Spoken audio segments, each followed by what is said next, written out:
कृषि क्षेत्र से जुड़े 3 बिल को लेकर के किसानों का प्रदर्शन लगातार जारी है। भारी विरोध के बावजूद केंद्र सरकार अपने कदम पीछे खींचने को तैयार नहीं है। बिहार को कई परियोजनाओं की सौगात देने के दौरान प्रधानमंत्री मोदी ने कृषि बिल का जिक्र किया और कहा कि कुछ दल किसानों को भ्रमित कर रहे हैं। इन अध्यादेशों से किसानों को बहुत फायदा मिलेगा। पीएम मोदी ने कहा कि लोकसभा में ऐतिहासिक कृषि सुधार विधेयक पारित किए गए हैं।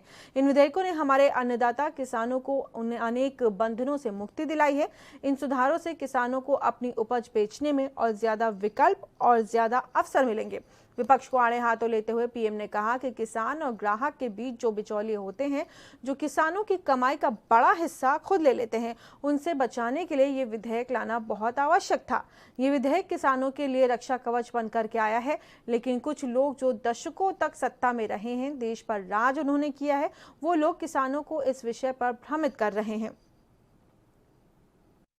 देश पर राज किया है, वो लोग किसानों को इस विषय पर भ्रमित कर रहे हैं, किसानों से झूठ बोल रहे हैं। साथियों, चुनाव के समय किसानों को लुभाने के लिए बड़ी बड़ी बातें करते थे, लिखित में करते थे, अपने घोषणा पत्र में डालते थे और चुनाव के बाद भूल जाते थे। किसानों को समर्पित हमारी ये सरकार कर रही है, तो ये भांति भांति के भ्रम फैला रहे हैं।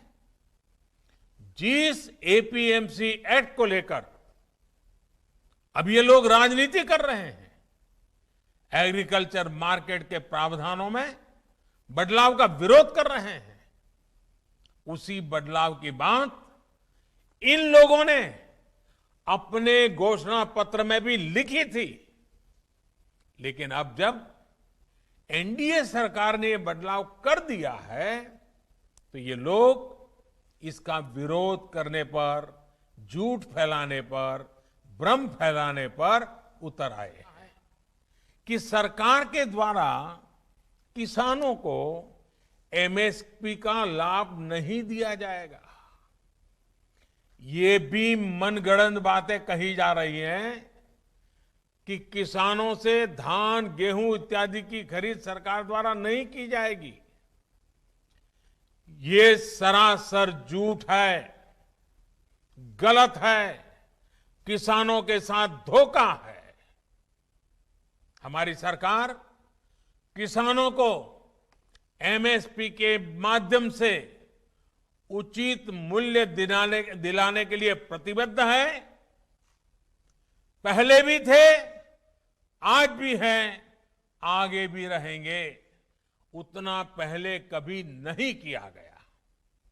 किसानों को होने वाली एक एक परेशानी को समझते हुए, एक एक दिक्कत को दूर करने के लिए हमारी सरकार ने निरंतर प्रयास किया है।